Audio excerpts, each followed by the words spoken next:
Yo, what's up YouTube? I'm back with another deck profile, and today we're going to be tackling the most highly requested video on the channel, and that is my updated Prank Kids deck profile.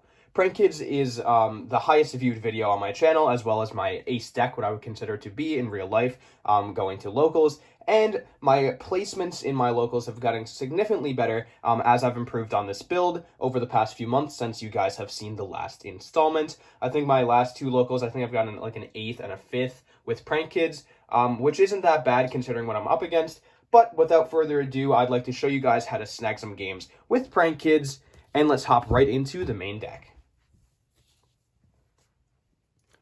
Alright, so the first set of cards we are playing is 3 a piece of each of the Prank Kids. We're playing 3 copies of Prank Kids Lampsies, 3 copies of Prank Kids Dropsies, 3 copies of Prank Kids Fansies, as well as 3 copies of Prank Kids Roxies. So if you guys are unaware of the effects or unfamiliar with the effects of the Prank Kids monsters, they all have individual effects when they're used as fusion or link material for the summon of an extra deck Prank Kids monster. Prank Kids Lampsies has the effect that you can burn your opponent for 500 damage. Prank Kids Dropsies has the effect that you can gain 1,000 life points. So the two of these guys are really, really good contenders when you're going into time in Game 3s with drawn-out duels with the Prank Kids. As well as Prank Kids Fansies, who is possibly the most important of your Prank Kids main deck monsters, as he has the effect that you can send one Prank Kids spell or trap card from your deck to the graveyard. And this deck has really, really good resource management, re-looping and dealing with different cards from the deck, the graveyard, the field, and the hand, and being able to loop all of these together to get all of your plays up and running. And Prank Kids Roxies is our final Prank Kids monster, and he has the effect that you can banish one from your hand and draw another card, which is good for dishing out dead cards and getting into more of your Prank Kids plays really quickly. Also, they all have the secondary effect that when they are used for the special summon or when they are used as the material and you get their original effect off, which is an optional effect, you can special summon one other Prank Kids other than their original names to the from the deck to your side of the field in defense mode. So you get all of their awesome effects, as well as a free special summon of another Prank Kid from the deck to be able to get all of your Prank Kids and go into different plays with your fusion and link summoning.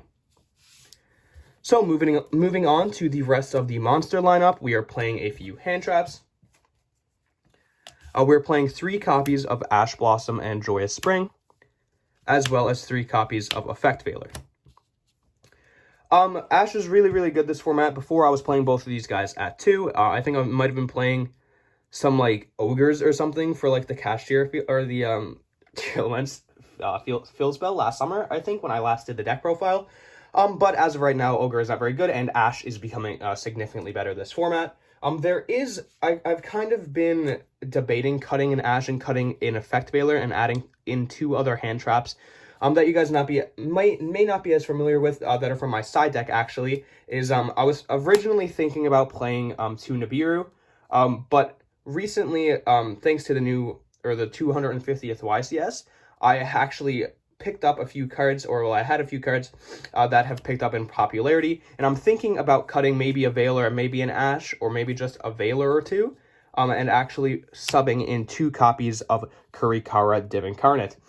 For you guys who are not familiar with Kurikara, I'll explain the effect, and I'll explain why I'm considering playing this over Nibiru, which is actually in my sideboard right now. This is in my sideboard right now as well, but I'm considering and letting you guys know that's a good option moving into this format, to possibly play a couple of Kurikaras in the main board by subbing out a few of your other hand drops. But Kurikara has the effect that it cannot be normal or special summoned or set, and it must be special summoned from your hand by tributing all face-up monsters on the field that activated in your opponent's, or activated their effects in your opponent's main monster zones, or actually monster zones in general.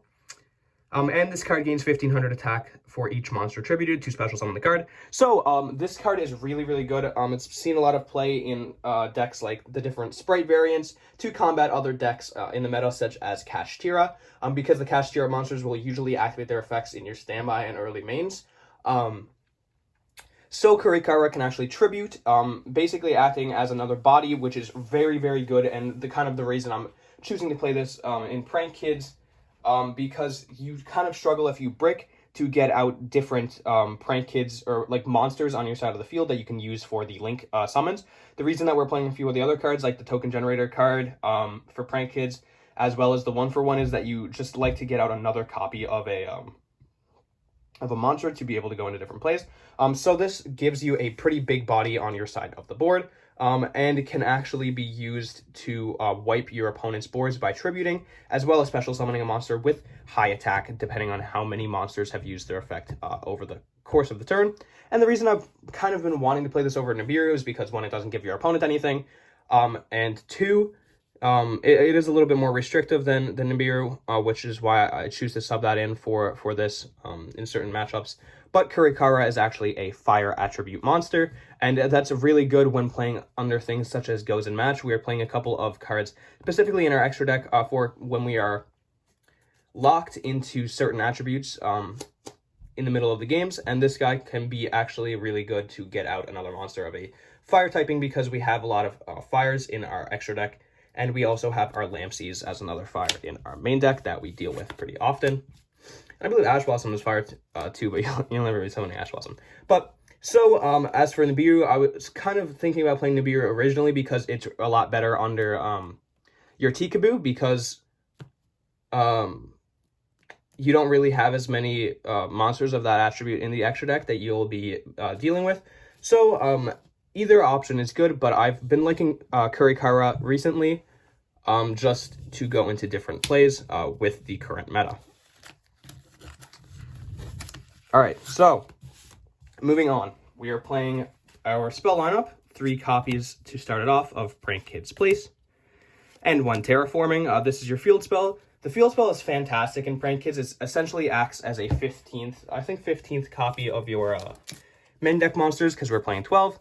And it essentially 16 if you include the Terraforming, because it allows you to add one of your Prank Kids main deck monsters from your deck to your hand. And it also has a lingering effect on the field that every single time that you fusion or link summon, whenever you link summon, your opponent's monsters all lose 500 attack. And whenever you fusion summon Prank Kids monsters, all of your monsters gain 500 attack, and that is not just Prank Kids monsters. So when we are going into other extra deck plays, a lot of our monsters will be a lot bigger as well, and a lot of our opponent's monsters will be a lot smaller, because it's not just Prank Kids who are affected by this effect.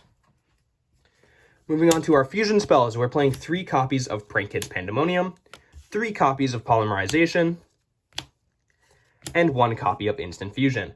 Prank Kids Pandemonium is essentially the polymerization for the deck that is searchable, given that it has Prank Kids in the name, and it is also a quick play spell, so you can take advantage of all of your Prank Kids' different effects by looping them into the next turn, instead of fusion summoning with it right off the bat. You kind of want to end with this and your Prank Kids plan set, so that when it comes into your opponent's main phase, you can actually bring out Link Monster with your plan, and then bring out a Fusion Monster with your Pandemonium. But the reason that Polymerization is a little bit better to start off in your opening hand with, you'll get this through your searches to use for the quick effect, but you'd like to see Polymerization more because Prank Kids Pandemonium actually locks you into Prank Kids monsters. So your Poly doesn't do that, so you can go into things such as Totally Awesome and your other extra deck monsters if you need to during turn 1. And Instant Fusion, all of our basic Prank Kids Fusion monsters are all level 5, so this allows us to go into another Prank Kids Fusion monster to go right into our double Prank Kid Link summons right off the bat. So for our 1-ofs in the deck, we're playing 1 copy of Prank Kids Pranks. Our draw power, we're playing 2 Pot of Desires and 1 Upstart Goblin. And then for the rest, we're playing 1 Call By, 1 Monster Reborn, a 1-for-1. And then our traps, we're playing 2 Imperm and 2 Prank Kids Plan. Prank Kids Pranks is really good in the deck as it is searchable. I'm kind of considering bumping this up to 2, but I'm not really sure what else I'd get rid of. I mean, I guess the Call By, but you kind of don't like to be interrupted right now with the current, like, you kind of need 2 to 3 cards for your combos for the Prank Kids. But Prank Kids Pranks allows you to go into your fusion summoning your link summoning a lot easier, because it actually allows you to pitch 1 Prank Kids card. So if you're breaking on multiple copies of the spells or multiple copies of the trap there, you can essentially trade 1 out for another Prank Kids token, and then you can normal summon whatever Prank Kid you have and go right into your link summoning, rather than having to use your 2 Prank Kids and your fusion card to fusion summon right away. Then for the Desires and the Upstart, you just kind of really need to fish into your deck to get what you need to get your plays up and running if you're bricking. And plus, it's really nice to see a lot more of your resources. You just kind of have to hope that you don't banish all of your fusion cards, or you don't banish all of your Prank Kids names, because they're summoning a lot and bouncing around all over the place throughout the course of the duel. Call By is good for stopping hand traps. Monster Reborn, you get a really, really large graveyard in this deck really quickly, and it's really good to be able to actually use your extra deck monsters effects multiple times, not necessarily in the same turn because they're once per turn, but in order to actually loop resources back to your hand. Say if you draw into a poly and you don't have any Prank Kids, you can use Monster Reborn, and you can summon back one that will allow you to actually add 2 of your Prank Kids or special summon 2 of your Prank Kids from your graveyard. So you're able to loop resources with Monster Reborn. 1-for-1 is the same thing as the Prank Kids pranks. You can basically summon an extra monster to go into your link plays by pitching one. And then for our not hand traps, our trap lineup, at the end here, we're playing 2 copies of Imperm and 2 copies of Prank Kids Plan. Prank Kids Plan is the other main part of your combo. You usually pitch this to the graveyard off of your Fansies effect right at the beginning of the turn. But this guy has the effect that when he is set face down, and then you flip him up in your opponent's main phase, has to be activated during the main phase, you can actually link someone using the Prank Kids that you have on your field. So you'll usually go into something like a Dodo Doodle Doo, and then you'll be able to flip up your Prank Kids Pandemonium, and then special summon out your Fusion Monster, and you set up your board in your opponent's beginning of your opponent's main phase, which can be good for catching them off guard, and is a really big part of your combo. Alright guys, so that does it for the main deck, although there is one card that I kind of like to mention for the side deck that I have kind of mentioned, the Nibiru and the Kurikara already, but there's a card in our side deck, it's a little bit toxic, but it is like possibly the best card for the Prank Kids deck for the sideboard. It takes me about like 1 or 2 games every single locals. Like I always just get a win off of this card, because after you set up your board and you flip Tikaboo, I know, floodgates, but you flip Tikaboo in this deck. Basically, every single one of your extra deck and main deck monsters have different typings. Each of the Prank Kids and their affiliate extra deck monsters have different attributes from each other. Sorry, not typings. But you're really, really able to kind of make all your boards, especially your final board, which is like a Toad and a Battle Butler and possibly a Weather Washer, but more than likely a Bow Wow Bark. They all have different attributes, right? So you're able to set up your main board, your like ideal end board, with all different attributes, and then you're facing off against something like Kashtira, or you're facing off like something against Sword Soul, for example. I think I took 2 games. I sided this in game 3 as well, and I think I took both games at the end there with the Tikaboo, because you set up your board, which is already hard to get over, and then you flip Tikaboo, they just scoop, right? So Tikaboo, really, really good for the deck. But that does it for the main deck, guys. I just want to kind of mention a couple of cards that I'm not playing in the main board, but are really good for the strategy that you guys should consider picking up. But without further ado, let's hop right into the extra deck. Alright guys, so we are back with the Prank Kids extra deck, and this has also been tweaked and changed a little bit since the last time you guys have seen it, but I'm very excited to share with you guys these ratios, the different resources, plays, and tools that this extra deck has access to, and what the deck can do. So without further ado, let's jump right into the very first monster of the lineup. We're playing 2 copies of our Prank Kids Dodo Doodle Doo. Dodo Doodle Doo is essentially your searcher and your main combo starter in terms of your link monsters in the deck, as it has the effect that when this card is link summoned, or if this card is link summoned rather, it's not a win effect, you can actually add 1 Prank Kids spell or trap card from your deck to your hand. Then you contribute this card and then target 2 Prank Kids cards with different names in your graveyard, except for link monsters, and then add them to your hand. So this card essentially acts as a free +1, as it is able to add back the 2 cards and resources that you just used to make it, as well as adding your Prank Kids Pandemonium, your Prank Kids Plan, or your Prank Kids Place from your deck to your hand if you're in need of more monsters, and you can resource loop back the cards that you pitch off of your things, such as Fancy, that you may have used to make it, or your Rocket Ride before it. And essentially you're getting back all your monsters, as well as you're searching your fusion spells, and being able to recur any other things in your graveyard that you may need, such as your trap, that you'll likely be pitching off of your Fancies. So moving on, we are playing 2 copies of Prank Kids Bow Wow Bark. A lot of people play this card at 1 in the deck, but I disagree with this completely. I think this needs to be played at 2. Me personally, I usually go into this at least twice a duel because it has a really good effect that any Prank Kids monsters that this card is pointed to gains 1000 attack, which can stack up a lot of attack points when combined with the attack boost and the negative attack influences of your field spell on your opponents and your own monsters. Also, it has the secondary effect that during your opponent's turn, as a quick effect, you can tribute this card and target 2 Prank Kids cards with different names in your graveyard except for link monsters and add them back to your hand. So it essentially acts as another copy of your Doodle Doodle Doo, except you can use it during your opponent's turn. So you can't kind of use it twice to recur it in the same turn. But this also has a added bonus. Despite it only being able to activate on your opponent's turn, you still get back your resources, and it also has an additional effect that after the effect is activated, your opponent cannot destroy or affect. Okay, so your Prank Kids monsters cannot be destroyed by your opponent's card effects. So this makes your Prank Kids cards immune to destruction by your opponent's card effects after you activate this effect and get your resources back in loop. But this is a very good, important part of your end board for your Prank Kids deck. Moving on, we're playing 1 copy of our Link 4 for the deck, Prank Kids Rip Roaring Roaster. Much like our other boss monster, our Prank Kids Battle Butler, this card is a walking spell card, which is, in this case, the Harpy's Feather Duster, as it can be attributed and wipe your opponent's entire back row of their board. And it also, whenever this card is destroyed by another opponent's card effect, so not when it is sent by its own choice with its tribute effect, but it can actually add back any card from your graveyard to your hand. So if you would need a hand trap or an extender or anything like this, or your resource to go into more plays from your graveyard, whenever this card is destroyed, you can actually add back 1 from your deck from your graveyard to your hand. So that does it for our Prank Kids Link monsters. Let's move right into the Prank Kids fusions with our boss monster of the deck, Prank Kids Battle Butler.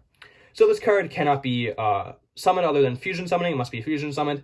And it has the quick effect that you contribute this card, destroying all opponents' monsters that they control. So this card is really, really good. I think especially being a quick effect, so you can activate it during their turn if you're ever trying to bounce or spin this card back. I think I played against Draco Slayers and they tried to bounce it.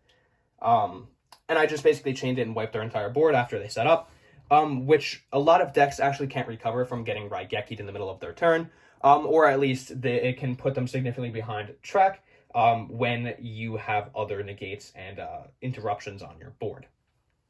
Apart from this usually is your monster that's being pointed to by your Bow Wow Bark. So this guy, plus your field spell, can usually have 4,500 to 5,000 attack really, really easily. And it also has the effect that if it is somehow destroyed, usually by card effect due to its high attack stats, you can actually add back 1 card, or I think it's special summon back 1 card. Yeah, you can special summon any non-fusion monster from your graveyard to your side of the field when this card is destroyed. So this card is really, really good. It's your boss monster of the deck, and it requires 1 of each of your Prank Kids, which is why you spread out your resources so firmly throughout the deck and your plays so that you can go into this guy whenever you need be. Moving on, we're playing 2 copies of our Prank Kids Weather Washer. You can kind of cut this to 1 if you have any other ideas for the extra deck, but I like it at 2, just in case. Sometimes you'll be summoning this off of your instant fusion, and you're just going to basically go into the graveyard, which can be later summoned back by things from the graveyard and basically be able to activate its effects and keep going. But it's also nice to just have 1 in the extra deck just in case. So the Prank Kids Weather Washer actually has the effect that if your Prank Kids monster declares an attack, or it just attacks in general, I believe, your opponent cannot activate cards or effects until the end of the damage step. So this is really, really good to negate any effects being chained within the battle phase.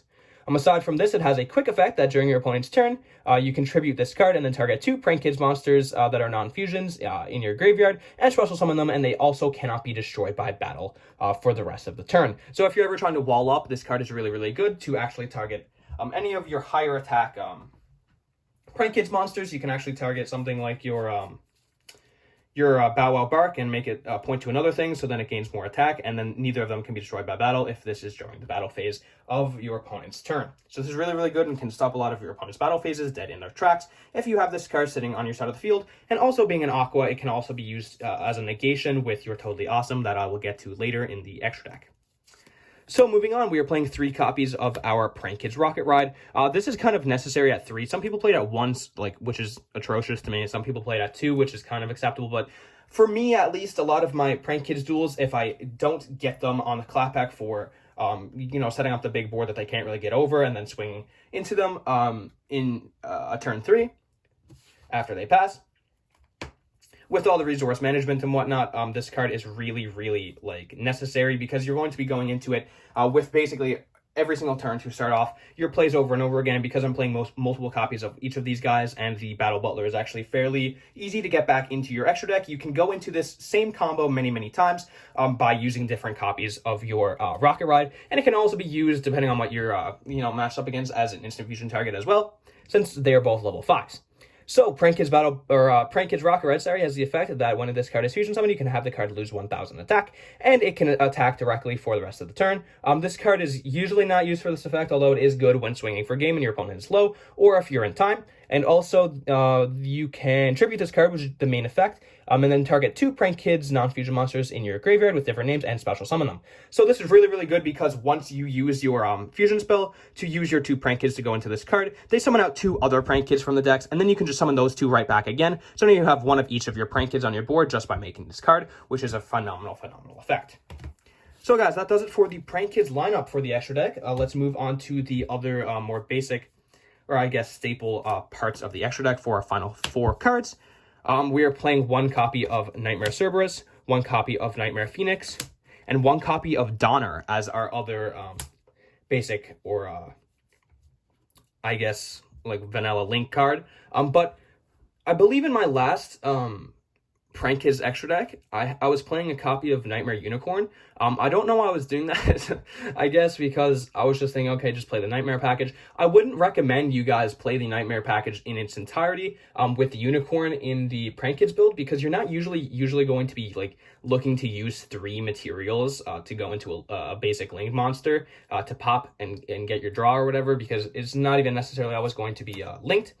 But the main reason that I actually kept in the Nightmare Cerberus and the Nightmare Phoenix is because they play really, really well around Floodgates. So if you're playing against something like, or you have your own Tikaboo up, say this is game 2, right?